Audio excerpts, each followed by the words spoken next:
trying to work with corporations, with business partners, and with standards organizations to help open this space up in such a manner that will allow us to get to that, at least standards to drive interoperability, and also working to look across and say where are the opportunities to create very specific solutions to drive into that. I'd be interested in the dates behind that. How far are we away from the 3D internet? Could you just summarize the question?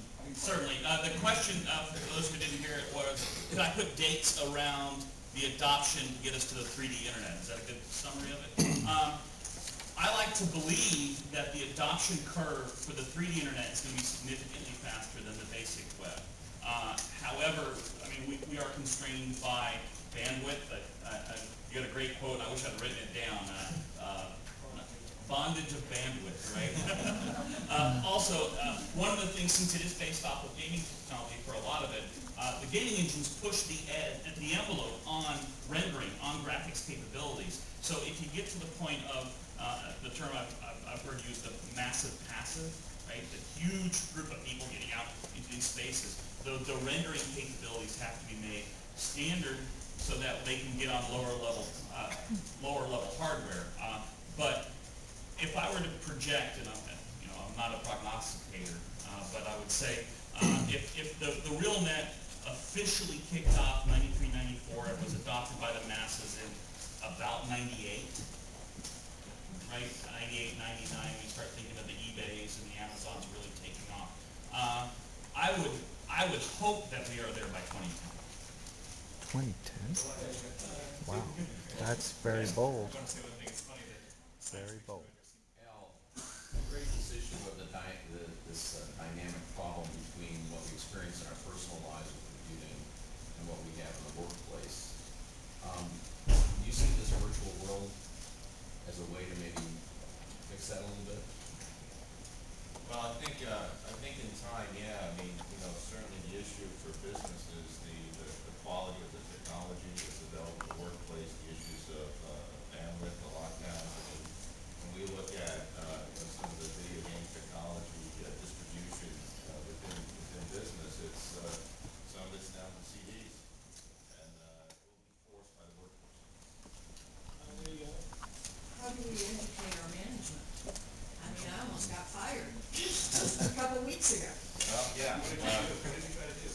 I was downloading a video file, and I work in marketing. Oh my God, I was using too much bandwidth. I'm serious. It's a long problem. Yeah, it's a long education process, but when it's presented as a business imperative around the changing workforce, it's going to happen. And like you said, again, thanks to Second Life and Linden Labs, by bringing this into the mass media, all the articles in Business Week that have come out over the last year are starting to get the older executives who are not media savvy beginning to pay attention. It calls it a mass disenfranchising of youth. You pull these, you put kids into an environment where they can't leverage all these technologies that they've grown up with, and it has serious ramifications. So the workforce as well as school environments. Out of world.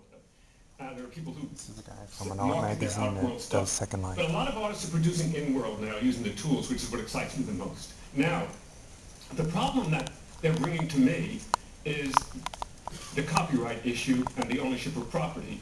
Because in the terms of service 3.2 and 3.3, Linden Labs has a perpetual free license to do anything they want with any of the copyrighted material, including sub-licensing it. And in 3.3, Linden Labs owns the artifacts that are created, and the user does not own them. Is there any plans to work on those issues so that, because it's a problem when you sell someone an artwork and they don't own it, it puts a severe limit on the marketability. Well, I'm not a lawyer, but I know that we need to retain certain rights to be able to use the content, and it's not for nefarious purposes. It's so like I can give a slide presentation and show pictures of content, and also so that we can actually host the content on servers, in our maintained co-location facility. So I mean, it's nothing nefarious. It's not. We have consistently embrace the whole, You're gonna see intellectual all the property is people yours, I mean, here. the whole, Tringo, Pretty the cool. game that was created in Second Life that now you can actually buy for the Nintendo Game Boy, that was, we continually work to make it clear to the residents of Second Life that, these are their creations, they can do whatever they want with it. The rights that we retain are primarily just so that we can show other people what people are doing in Second Life. That's We also have a legal panel in the afternoon. Yeah, and I'm not a lawyer too, so I probably said something. Let's follow the rest of that to later, because, As you see people using it as a new medium, you see people bringing existing paradigms into Second Life, like the concept of art hanging on walls. But then you see other people creating really interesting interactive art scenes, and I encourage everyone to just Google Second Life and art, or go to your site. SlartMagazine.com, SLARTmagazine.com. Yeah, it's great.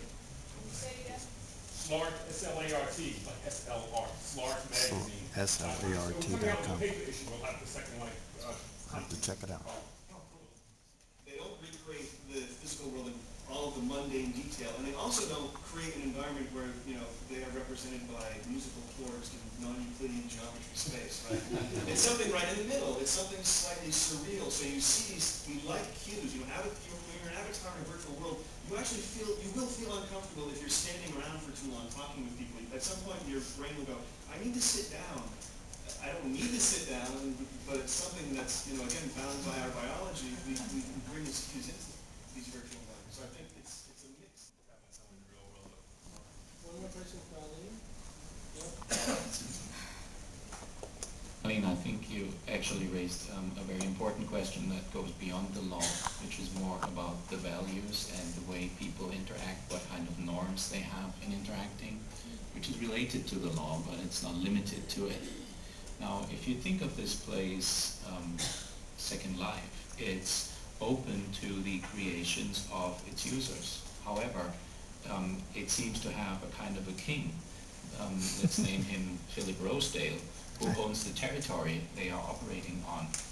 So my question is, if we want to establish something like common values and maybe even some kind of law enforcement that you just don't buy from a security service, does this place need to have a constitution and people who vote where it has to go?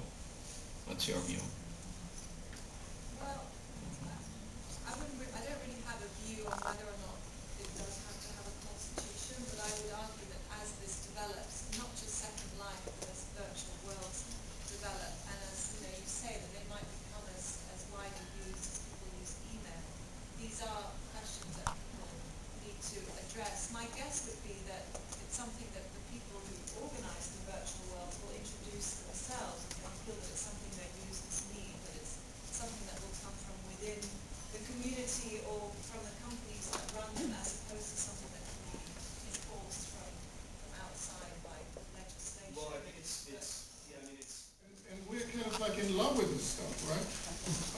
And this is so interesting, these ventures, these investments, these activities, and the people who do this are so interesting and nice and exciting, and so there is kind of a Public great relations. aura going on with it.